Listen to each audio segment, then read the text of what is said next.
저는 연구원에서 환경 정책을 연구하고 있습니다. 특히 중장기적으로 국가 발전에 중요한데 중요도에 비해서 관심도나 좀 준비도가 낮은 이슈를 중심으로 좀 더 연구를 진행을 하고 있습니다. 예. 아니, 중요한 걸 중심으로 하셔야지 왜? 중요한 건 많이들 하고 있으니까요. 네. 네. 아니 근데 또 너무 중요한 분야라는 거 우리가 다 알고 있으니까. 네. 예. 환경 분야는 사실 우리 지금 현 세대라기보다는 후 세대를 위한 정책들 이런 문제라서 이거를 그냥 저희가 피부로 못 느끼잖아요. 그렇죠. 그래서 더 마음의 부채 이런 걸 좀 느끼게 되는 것 같아요. 네, 그래서 환경은 과거에도 10년 후 유망하고 지금도 10년 후 유망하고 미래에도 10년 후에 유망할 거라고 하는 그런 자주 섞인 이야기가 있는데요. 네, 맞습니다. 예. 미래를 바라보면서 연구를 하시는 우리 김은아 연구위원님과 오늘 함께하겠습니다. 국회미래연구원 소속이신데 연구원에서 이제 작년 말쯤 아마 발행하셨던 것 같습니다. 22대 국회가 주목해야 할 대한민국 미래 의제 보고서라는 걸 사실 저희가 먼저 보고 이제 분야별로 섭외를 했던 거였거든요. 여기서 위원님이 이제 지속 가능한 환경을 위해서는 녹색 전환이 중요하다 이런 얘기를 하셨습니다. 일단 녹색 전환 우리가 많이 들어봤는데 이게 구체적으로 뭘 의미하는지 좀 설명해 주시면 좋을 것 같습니다. 네, 일단 녹색이니까요. 환경이나 생태적으로 지속 가능성이 높아지는 방향으로 전환을 한다라는 의미이고 일반적으로 이게 전환이 되려면 모든 게 다 바뀌어야 되는데 일반적으로는 산업의 맥락에서 이야기를 많이 합니다. 그래서 추상적으로 들릴 수가 있어서 좀 일상적인 그 단어로 말씀을 드리면 가장 중요한 두 축이 이제 에너지 전환하고 물질 전환이 있습니다. 어려워요. 에너지 전환? 일단 이건 뭐죠? 에너지 전환은 그 기존에 이제 화석 연료를 사용을 했다면 이제 신재생 에너지 같이 이제 환경적으로 친화적인 그런 에너지로의 전환. 을 의미하고 물론 에너지 효율을 높이는 것도 포함이 됩니다. 그리고 물질 전환 이거는 뭐예요? 물질 전환은 이제 에너지 전환하고 비슷하게 볼 수가 있는데요. 이거 길게 설명해도 되나요? 그럼요. 예. 물질 전환은 그럼 어떤 건지 좀 얘기를 해주세요. 물질 전환은 이제 물질을 전환을 한다는 의미가 정말 이해하기가 좀 어려울 것 같아요. 근데 이거는 뒤에 아마 설명이 더 들어가겠지만 순환 경제하고 연결이 되는 거고요. 그러니까 이거는 그 기존의 그 경제 시스템이 물질을 팍 투입해서 많은 것을 생산을 해서 많이 판매를 하고 그러면 결과적으로 폐기물도 많이 쌓이게 되죠. 이런 경제 시스템이 선형 경제라고 하는데요. 이런 경제 시스템에서 안 좋은 환경적으로 안 좋은 그런 그 부분들이 많아서 그것을 해결하기 위해서 나온 개념이 이제 순환을 이렇게 직선으로 끝나는 게 아니라 이제 다시 투입을 해서 쓴다는 그런 개념이 이제 순환 경제고 그런 식으로의 물질 사용으로의 전환이 이제 물질 전환입니다. 그러니까 에너지 전환에서 재생 에너지나 뭐 에너지 효율이 중요한 것처럼 물질 전환에서는 재생 원료랑 그리고 자원 효율성이 중요하다고 볼 수가 있습니다. 그러니까 우리가 보통 뭔가 버려진다는 개념이 이제 버려지는 게 아니라 뭔가 다시 또 다른 모습이나 다른 형태로 또 활용이 되는 쉽게 설명하면 좀 그런 게 될 수 있는 건가요? 네. 일단은 녹색 전환이란 에너지 전환과 물질 전환 이렇게 얘기를 해주셨고요. 그럼 이 녹색 전환을 순환 경제 차원에서 접근해야 한다 이렇게 하셨는데 이건 또 어떤 의미입니까? 네, 제가 좀 관심을 못 받는 것들을 연구를 한다고 했잖아요. 그러니까 많이 아시는 것부터 말씀을 드릴게요. 녹색 전환을 하면 이제 탄소 중립을 먼저 떠올리실 것 같아요. 그게 가장 중요한 파트이기도 하고요. 그런데 생각을 해보면 탄소 배출만 줄이면 모든 환경 오염 문제나 환경 문제가 생물 다양성 파괴 같은 그런 문제들이 다 해결이 될까요? 그러면 녹색 전환이 될까요? 그래서 탄소 중립이 중요한데 그런 탄소 중립에 필요한 배터리 이런 녹색 전환 산업은 그 핵심 원자재라고 하는 자원의 채굴량이 증가할 수밖에 없는 그런 방향으로 가겠죠. 그래서 국제 배터리 동맹은 그래서 지속 가능한 배터리 산업 성장을 위해서 순환 경제를 핵심 전략으로 보고 있습니다. 그 순환 경제를 통해서 무분별한 개발과 소비를 좀 멈추고 그리고 물질 사용을 많이 하는 것이 꼭 음. 성장에 꼭 필요한 건 아니라는 그런 새로운 예.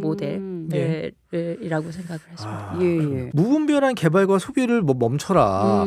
요거는 뭐 그야말로 교과서적인 얘기인데 좀 구체적으로 좀 어떻게 해야 될까? 요것도 좀 알고 싶어요. 그러니까 그 선형 경제에서는 예. 제품을 판매해야 되니까 예. 물질을 많이 투입을 할 수밖에 없잖아요. 그리고 그 물질은 어디서 오나요? 자연 환경에서 오죠. 그렇죠. 그래서 그런데 자연 환경에서 계속 쓰다 보면 자연 환경이 파괴가 되고 물론 고갈이 되는 것도 경제적인 측면에서 중요하지만 예. 좀 생물 다양성 파괴도 일어나니까 그것이 새로운 것을 채굴하는 게 아니라 원래 우리가 썼던 제품으로부터 거기서부터 이제 채굴을 하는 거죠. 예. 폐기물에서 이제 네. 자원을 찾는다 그렇죠. 이런 네. 말씀이신 그래서 거예요. 일반적으로 많이 재활용을 많이 생각을 네네네, 하세요. 맞아요. 그러니까요. 아까 근데 말씀하신 것 중에 조금 진짜 의아한 게 탄소 중립을 위해서 배터리가 필요한데 그 배터리를 만들려면 채굴을 또 해야 되고 그래서 여기에서부터 이제 그 순환 경제를 시작하겠다 이제 이런 말씀이신 거죠. 네, 맞습니다. 알겠습니다. 근데 혹시 전기차 같은 거 타보셨어요? 전 안 타봤거든요. 타본 적 있죠. 뭐 네. 제주도 같은 데 가면 좀 아무래도 그러니까. 좀 일조하기 위해서 환경에 일조하기 위해서 네, 맞습니다. 환경에 일조하는 거 많습니다. 들어가는 그래요? 배터리를 결국에는 그게 약간 반영구적이라 갈아줘야 되는 거잖아요. 그렇죠. 그럼 그 폐기물이 지금은 어떻게 돼요? 지금은 버려져요? 버려지는 게 있고 근데 이게 또 쓸모가 많다고 해서 요즘은 많이 버려지진 않고요. 많이 예. 재활용에 투입이 그래요? 되고는 있습니다. 근데 이것도 효과적으로 잘 재활용하는 게 중요해서 그쵸. 또 과제가 여전히 많이 남아 있습니다. 그러면은 박사님은 그런 정책 쪽을 하시는 거예요? 아니면 그게 어떻게 활용이 될지를 또 연구를 하시는 거예요? 정책이라고 보시면 돼요. 정책을 알겠습니다. 실례지만 과학 중에서도 전공은 어느 쪽 하셨어요? 여쭤봐도 될까요? 네. 저는 화학 전공을 하다가 이제 환경공학으로 넘어간 케이스인데요. 네, 화학 쪽을 기반으로 해서 환경에 적용을 했다 생각을 하시면 됩니다. 알겠습니다. 갑자기 그런 궁금증이 좀 아니 근데 들었어요. 그러면은 그 환경의 어떤 매력 뭐가 있기 때문에 공부를 하셨을 거 아니에요? 네, 환경을 일단 제가 처음 접했을 때는 좀 충격적이었어요. 제가 생각을 아예 안 하고 살았구나라는 생각이 들었고 그리고 굉장히 중요하구나. 그때는 제가 매력을 느꼈던 건 물이었는데요. 예. 물이 이렇게 우리가 쓸 수 있을 만큼의 양과 이런 그 깨끗함을 깨끗하게 하는 것이 당연한 게 아니고 굉장히 많은 기술이 필요하구나라는 거를 그때 느껴서 네, 그쪽으로 좀 공부를 좀 더 해보고 싶다라는 생각을 했어요. 네. 정화 이런 거가 좀 많이 비용이 든다는 말씀이시죠?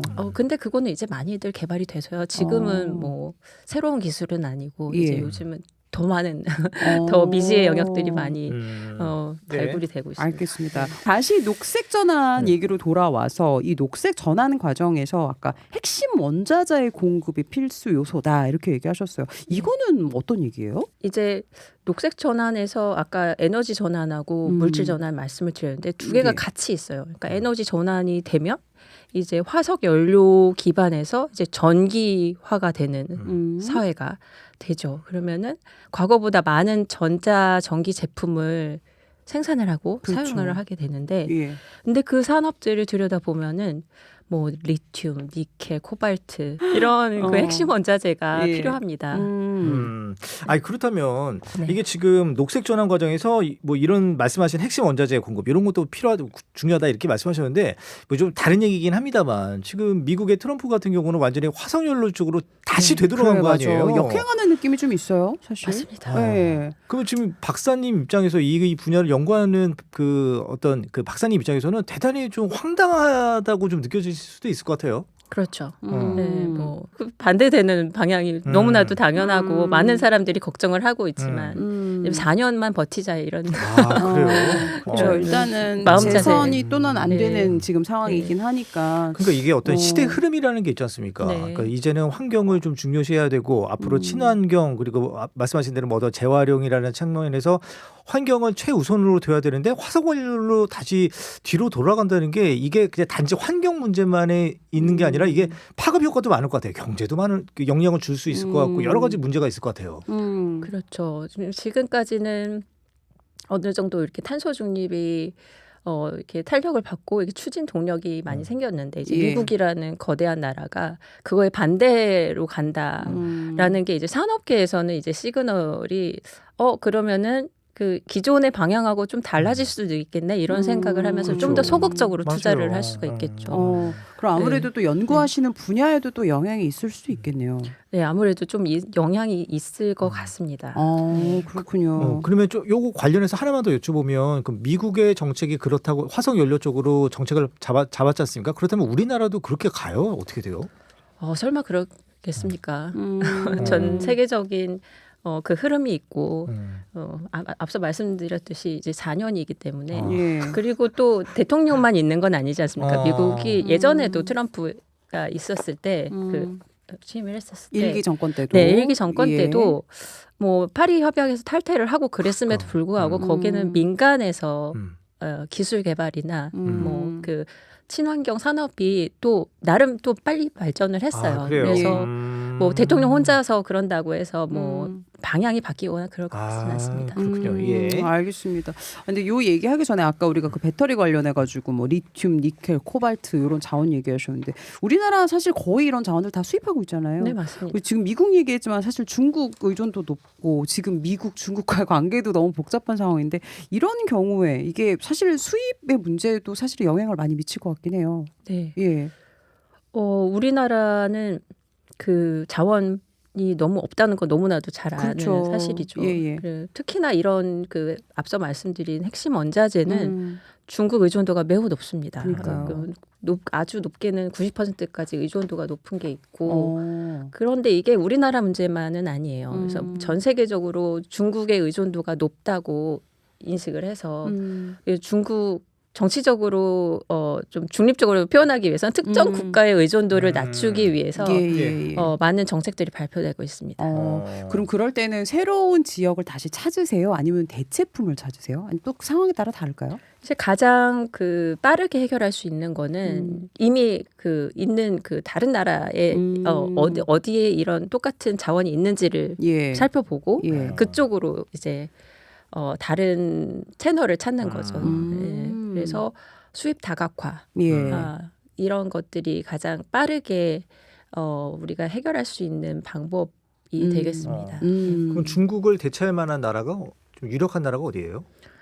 이제 오스트레일리아 또는 뭐 중남미 아니면 아프리카 이런 쪽으로 보실 수가 있는데 문제는 사실 이거는 좀 더 심화된 내용이긴 하지만 이해하도록 노력하겠습니다. 예, 말씀해 주세요. 중국을 피하기 위해서 이런 자원이 있는 위치도 중요하지만 그 국가가 어디인지도 중요하지만 그 이후에 또 정제 과정을 거치게 되는데 그게 또 중국이 다 장악을 하고 있어요.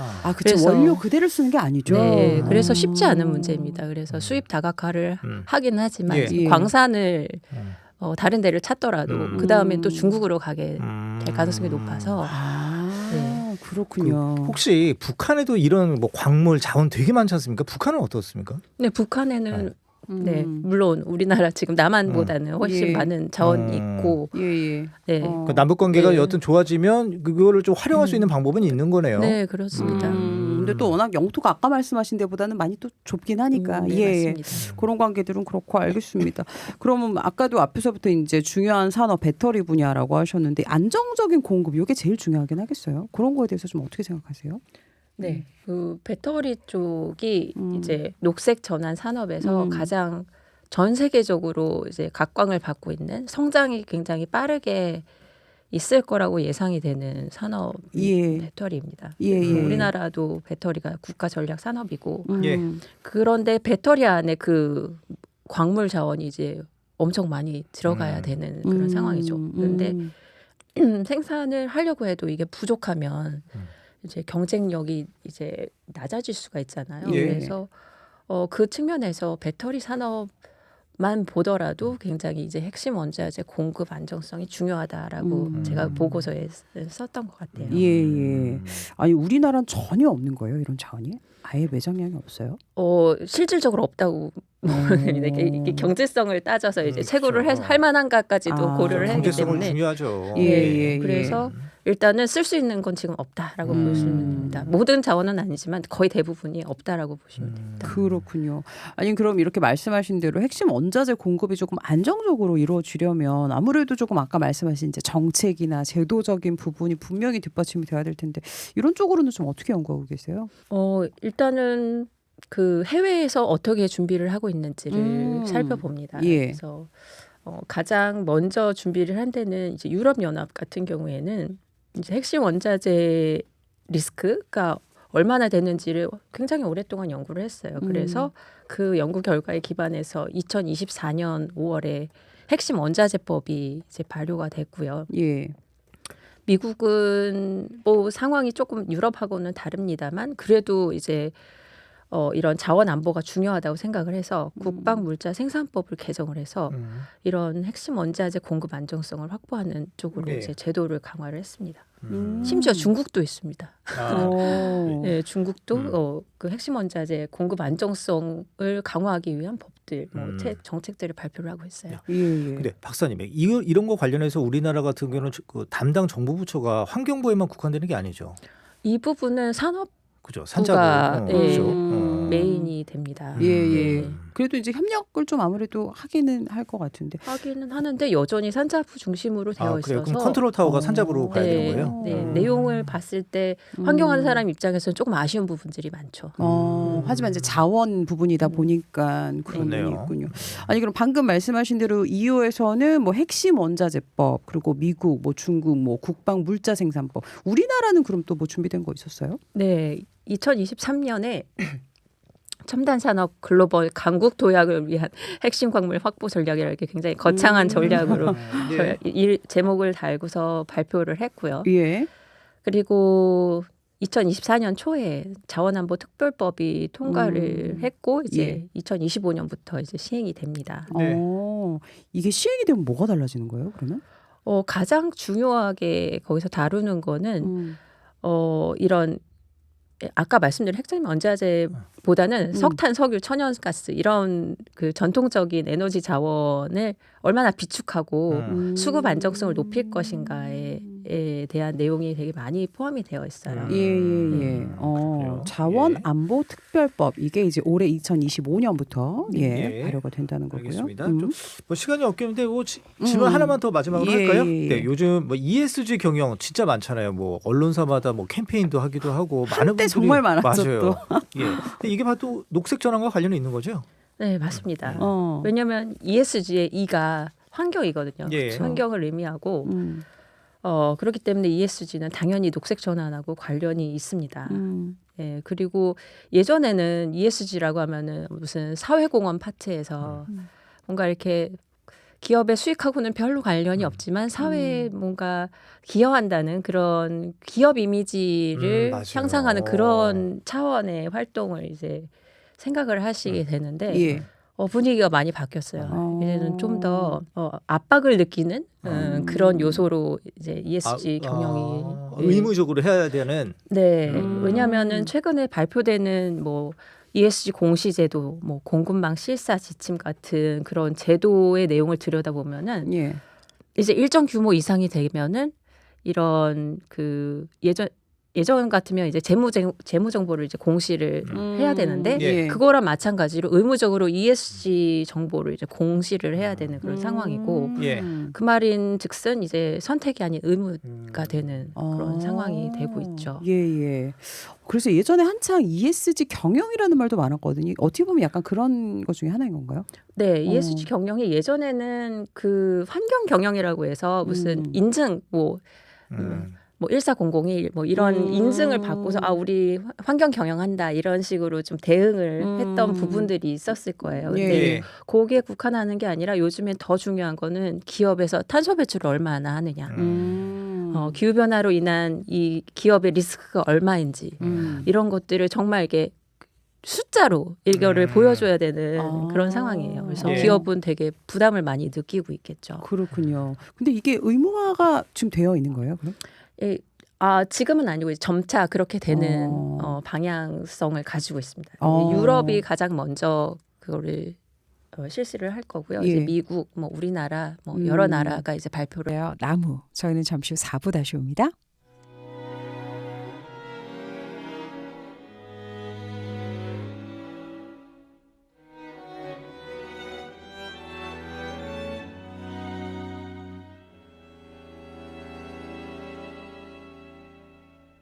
오늘 굿모닝 OBS 2025년 새해를 맞아서 각 분야의 전문가를 모시고 저희가 다가올 미래를 한번 고민해보는 시간 갖고 있습니다. 신년 특집 2025년 우리는 오늘은 환경 분야 이야기 함께하고 있고요. 국회미래연구원 김은하 박사님과 함께 이야기 나누고 있습니다. 박사님 우리 그러니까 지난해죠. 워낙 더웠잖아요. 예, 그랬을 때 그리고 또 그 초겨울에 막 폭설도 내리고 막 이랬을 때 저희들이 항상 야 이거 기후 위기야 막 이런 얘기 안 할 수가 없었잖아요. 네. 이 진짜 이거 인류가 당면한 가장 심각한 위기다. 거기에 뭐 동감하시죠? 예. 네, 동감합니다. 기후 변화 영향이 매우 크다고 이제 전문가들은 보고 있죠. 예. 직접 많이 체감도 하세요. 그러니까 진짜 그러실 것 같아요. 위기다라는 아무래도 공부하시는 네. 입장이니까. 그냥 언제부터 이렇게 우리나라가 더웠지? 언제부터 이렇게 비가 이렇게 한꺼번에 쏟아졌지? 이런 맞아요. 생각이 들 정도로. 관련해서 뭐 그 전문가들의 설문조사 내용도 있었다면서요? 네, 맞습니다. 2024년에 세계 경제 포럼에서 이제 전문가 대상으로 설문조사를 했더니 예. 이제 인류 최대 위기로 무엇이 있을까? 최대 위기를 뭐라고 생각하냐라고 질문을 했더니 1위가 극한의 날씨가 이제 66%가 나왔어요. 예. 그 다음이 AI가 만든 가짜 정보 이렇게 보니까 전문가들도 인류의 심각한 위기로 이제 기후 변화, 기후 위기를 꼽는 사람이 많이 생겼다는 의미겠죠. 그렇군요. 아니, 저는 좀 영화를 좀 좋아해서 좀 자주 보는데 이 재난 영화 중에 그 뭐 제목은 말씀 안 드리겠지만 그 이 기후 위기에 따른 영화가 있더라고요. 근데 그게 꼭 빙하기를 다뤄요. 그래서 마지막 지구의 멸망을 이제 빙하기로 묘사를 하는데 그 박사님 그 가능성이 있다고 보시는 거예요? 빙하기로 인류가 멸망한다. 기후 위기에 따라서. 지금은 반대의 방향성이라서 그래요? 그건 사실 자연환경은 굉장히 또 오묘해서 이제 극과 극이 만나서 이제 극한으로 이제 온난화가 일어난 다음에 갑자기 또 추워지는 어떤 현상이 일어날 수도 있겠죠, 아마도. 네. 하지만 지금 온도가 이제 상승하는 네. 거다 보니까 그럼 빙하기와 정반대의 상황에 또 그렇게 놓일 수도 있겠네요. 네, 빙하가 녹는 게 굉장히 큰 문제라서요, 지금은. 네. 그렇군요.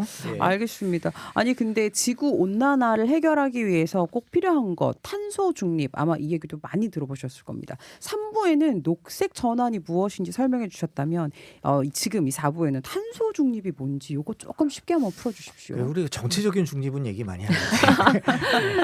탄소 중립. 네, 이게 다 얽혀 있고 이래서 뭘 하다 얘기하다 보면 다 이렇게 그러니까요. 그게 네. 줄줄이 나오게 되거든요. 오늘 한번 다 좀 들어봐요. 그래서 앞서서 녹색 전환, 기후 위기, 탄소 중립, 넷제로, 뭐 순환 경제 다 나왔는데요. 다 예. 연관이 되어 있고 이게 녹색 전환이라는 방향에서 어느 영역을 보느냐, 어느 각도로 보느냐에 따라서 이게 용어가 다 달라지는 거거든요. 예. 탄소 중립을 여쭤보셨기 때문에 그거를 말씀드리면 영어로 그냥 카본 뉴트럴리티, 탄소 중립 이렇게 이렇게 네, 직역을 하면 번역이 되는데요. 예. 넷제로하고 넷제로. 같은 의미이고 넷제로. 그 말은 이게 풀어서 또 설명을 드리면 탄소가 배출이 되기도 하고 흡수되기도 하는데 예. 그래서 배출되는 양하고 흡수되는 양 다 해서 0이 되는 그래서 더 이상 그 대기 중에 이산화탄소가 더해지지 않는 예. 그런 상태라고 보시면 됩니다. 네네. 아니 우리가 탄소를 배출하는 건 우리가 숨을 쉴 때도 배출하고 뭐 화석연료 같은 거 뗄 때도 배출하는데 흡수는 언제 돼요? 그러면? 그 부분은 생각을 잘 못하셨을 것 같아요. 혹시 근데 생각나는 거 있으세요? 탄소 흡수. 이 나무를 키우나? 예, 그죠? 네, 물론 나무도 그렇고 물, 바다도 그렇고 땅, 그 습지나 예. 이런 데에서 또 흡수를 많이 하고 바다랑 습지가 네. 탄소를 흡수해요? 네. 그 자연환경 모두가 이제 탄소를 흡수를 하고 그래서 그런 부분을 이제 감축을 신경을 써야 된다라는 이야기가 많이 나오고 있죠. 예. 전혀 모르는 내용이었어요. 그리고 아까 사실 저도 넷제로에 여기서 넷이 무슨 의미예요? 제로는 0이고 넷. 이게 토탈 이렇게 플러스 마이너스 해서 넷이 플러스 마이너스 제로를 조금 더 고급지게 넷 제로. 이렇게 탄소 중립 달성하지 못한 미래 아무나 할 거다라는 생각은 듭니다. 좀 구체적으로 어떤 미래가 올까요? 사실은 탄소 중립을 누가 어느 나라가 언제 달성하는지도 굉장히 중요한 사항인데 예.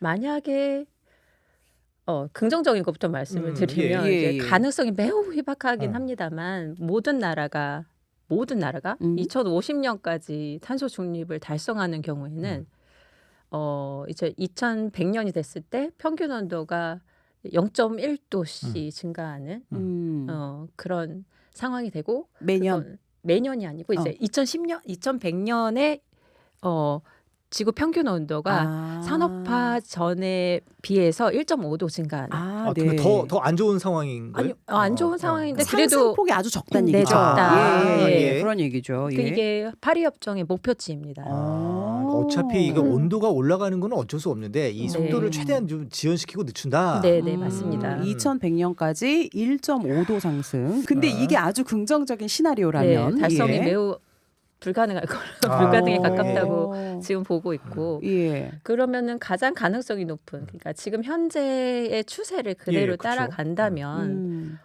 어디까지 올라갈까? 예. 그러면은 아까는 1.5도라고 말씀드렸는데 이게 2.7도까지 올라갈 2.7 수가 도. 있습니다.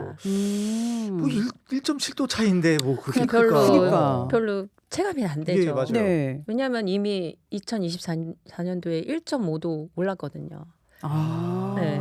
그러면은 겪어봤으니까 이게 이런 의미가 아니라 이게 1.5도 점진적으로 이렇게 쭉 상승하는 게 아니라 들쭉날쭉 이렇게 갈 거고 이 폭이 더 넓어진다는 의미니까 예. 뭐 어느 해는 4도, 뭐 어느 해는 5도 뭐 이렇게 되는 연도가 이제 계속 발생하는 거죠. 예, 예. 그렇구나. 이게 평균 기온이니까 어느 시점만 봤을 때는 지난해보다 갑자기 그 시점이 갑자기 뭐 5도, 10도 이렇게 오를 수도 있다는 말씀이신 네, 거죠? 맞습니다. 그렇구나. 아니 근데 저는 아까 최진만 기자 얘기한 것처럼 2100년까지 지구 평균 온도가 1.5도 상승하는 거랑 2.7도 상승하는 거랑 실제 우리가 체감이 돼요, 그러면?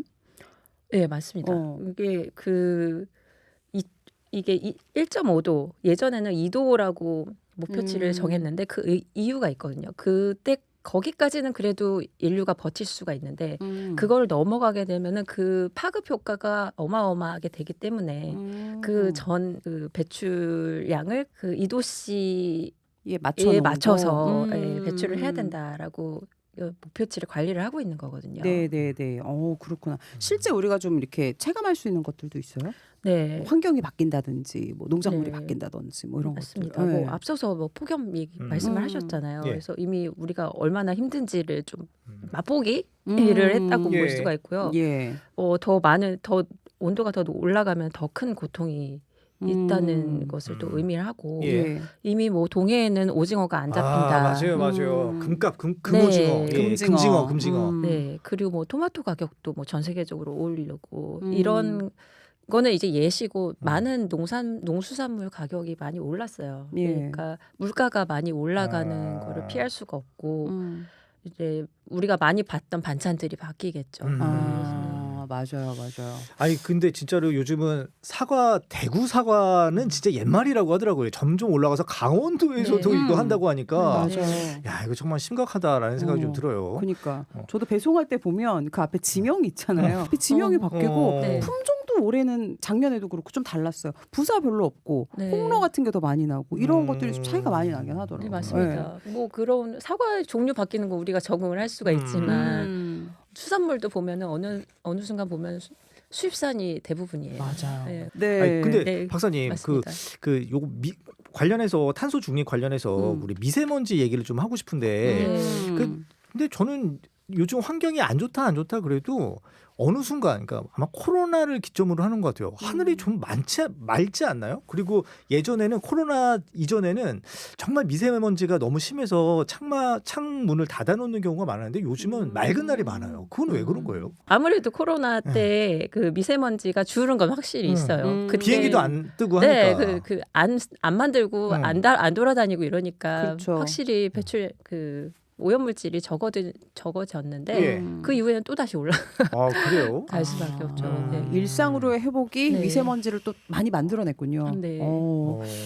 예전에 그러니까 코로나 전에는 정말로 한 몇 날 며칠 미세먼지 뭐 이런 것 때문에 문을 못 열었던 기억이 너무나 강렬했는데 요즘은 그때보다는 좀 낮은 것 같은 느낌은 솔직히 들거든요. 사실은 그게 그냥 저절로 일어난 일은 아니고 네.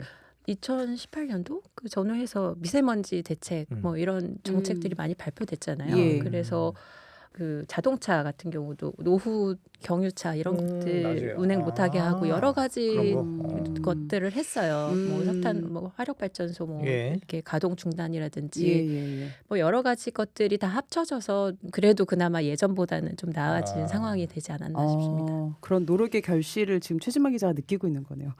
중국이 노력을 해서 그런 건가요? 중국도 있겠죠 아마. 음. 네, 중국 그쪽에서 영향도 넘어오는 게 네. 많으니까. 네, 맞습니다. 현재 거기도 그렇게 많이 좀 바뀌고 있어요. 좀 중국이 그 놀랍게도 친환경 산업의 선두주자입니다. 아 그래요? 네. 그렇구나.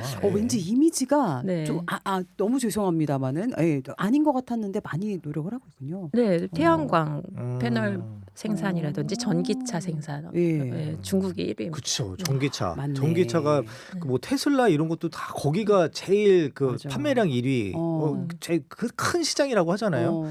아 그러네요, 진짜 그러니까 중국. 그렇게 많이 또 바뀌고 있다 이런 얘기고. 아니 근데 우리가 녹색 전환 지금 얘기하고 있는데 이렇게 기후 위기를 또 해결하기 위해서는 뭔가 좀 해나가야 할 것들, 거기에도 우리 박사님이 많은 또 연구하고 계시겠지만 네. 단기적으로 또 중장기적으로 어떤 것들이 있을까요? 어깨가 무거우실 것 같아요. 그 일단은 일단은, 네. 네, 탄소 중립이 중요하죠. 음. 탄소 중립이 이제 시급한 과제이고 에너지 전환, 뭐 산업의 탈탄소화 이런 이야기들을 많이 들으셨을 것 같은데 예. 최대한 빨리 이것을 진행을 하는 게 중요하다고 생각을 합니다. 이게 현실적으로 가능해요, 근데? 어렵죠. 네. 어렵고 어렵지만 느리게 진행을 하고 있는 것으로. 예. 꾸준히 연구하고 관심을 갖고 예. 뭐 사실은 그 한꺼번에 변할 수 있나요?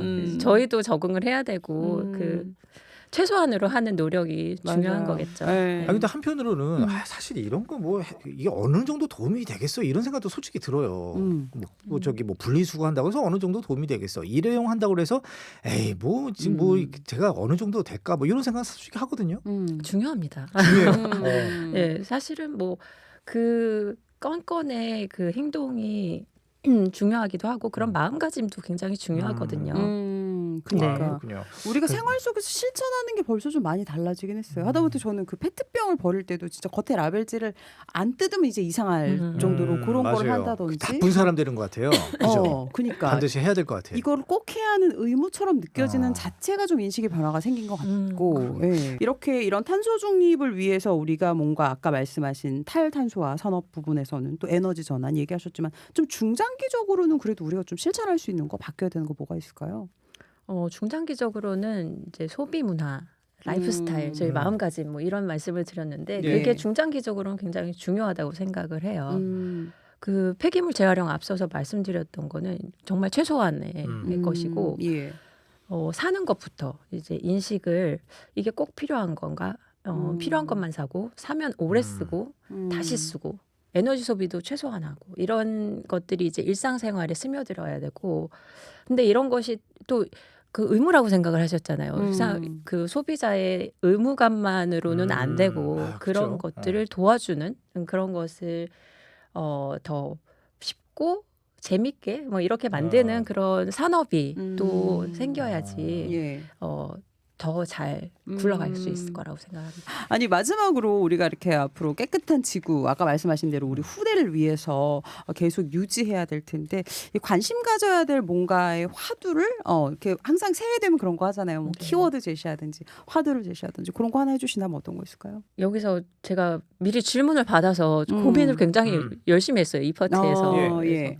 깨끗한 지구가 뭘까? 그래서 깨끗한 지구니까 우리만 깨끗한 게 아니라 모든 나라의 국민이 다 깨끗한 환경에서 살기 위해서 뭐를 해야 될까? 이렇게 고민을 열심히 해봤습니다. 예. 그래서 그런 차원에서 우리가 특정 업체를 거론을 할 수도 없지만 굉장히 싸게 구매를 하는 경우가 많잖아요. 예. 온라인 플랫폼에 뭐 우리나라뿐만 아니라 해외 플랫폼을 아, 이용해서도 맞습니다. 그 예. 상품 많이 주는 곳. 네, 예. 뭐 그런 데서 굉장히 쉽고 많이 구매를 싸게 구매를 할 수 있는데 그 물건들이 그렇게 쌓일 수 있는 거는 이제 개도국에서 열악한 네. 환경에서 특히 어린 노동자가 이게 음. 보호 장구 없이 위험한 환경에서 이렇게 값싸게 생산했기 때문일 수도 있다라는 그렇죠, 그렇죠. 생각을 해보면 예. 그렇게 쉽게 많이 싸게 사는 것만 막 좋아하지는 못하게 될 것 같아요. 아. 네. 이제 그렇게 되면 좀 더 소비를 할 때 가치를 좀 더 생각을 하고 그러면서 환경 의식도 높아지고 예. 소비도 좀 줄이고 그러면서 자연스럽게 깨끗한 지구를 만드는 데 기여할 수 있지 않을까 네, 생각을 네. 합니다. 아니 지금 박사님 말씀하시니까 제가 얼마 전에 뭐 예능을 봤는데 SNS에 그런 뭐 아이디어 상품이라든지 저렴한 상품들 광고 정말 알고리즘으로 많이 나오잖아요. 그래서 어떤 분들이 얘기하는데 나도 그런 거 많이 사. 10개 중에 하나 성공하면 진짜 성공한 거야라는 게 9개가 버려진다는 거잖아요. 결국은. 그런 게 어떻게 보면 좀 일맥상통한 네, 너무 맞습니다. 쉽게 살 수 있는 환경이 좀 된 것 같긴 해요. 네, 그런 이야기를 들을 때마다 속이 터져요. 그럼 앞으로 이제 올해 우리 또 새해 우리 박사님의 연구 목표 어떤 쪽으로 조금 이제 매진하실 계획이신지 마지막으로 여쭤볼게요. 관심을 가지지 않는 분야를 제가 말씀을 드렸는데 이제 순환 경제 쪽도 물론 많이 연구를 계속 해야 되겠지만 이제 예. 기후 변화 적응 쪽 그러니까 우리가 이렇게 바뀐 환경에서 어떻게 잘 적응을 해 나갈 수 있는지에 대한 정책에 좀 관심을 가지고서 그러니까 탄소 중립 플러스 이제 기후 위기 대응 이런 커다란 맥락에서 우리가 좀 더 현명하게 잘 살아갈 수 있는 방법을 예. 좀 고민을 해보고 싶습니다. 알겠습니다. 추가적으로 하나만 더 질문드려도 되죠. 아니, 박사님 보시기에 우리 정부의 환경 정책 어떻게 잘 되고 있는지 한번 좀 사실은 가장 큰 문제가 뭐 특정 정부를 욕할 게 아니라 왔다 갔다 하는 게 제일 문제라고 생각해요. 일관성이 중요하다. 네. 그 하나의 방향성에 대한 합의 하에서 쭉 갈 수 있었으면 좋겠습니다. 예. 조금 지속 가능한 정책들을 네. 계속 유지하는 거. 네. 예, 이렇게 정리를 하도록 하겠습니다. 알겠습니다. 오늘 저희가 다양한 단어에 대한 그래도 조금 쉬운 풀이들 함께 이야기를 나눠봤고 2025년 우리는 신년 특집으로 함께했습니다. 오늘 그 마지막 시간이었고요. 환경 전문가였습니다. 국회 미래연구원 김은하 박사님과 함께 이야기 나눴습니다. 오늘 감사합니다. 네, 감사합니다. 네, 감사합니다.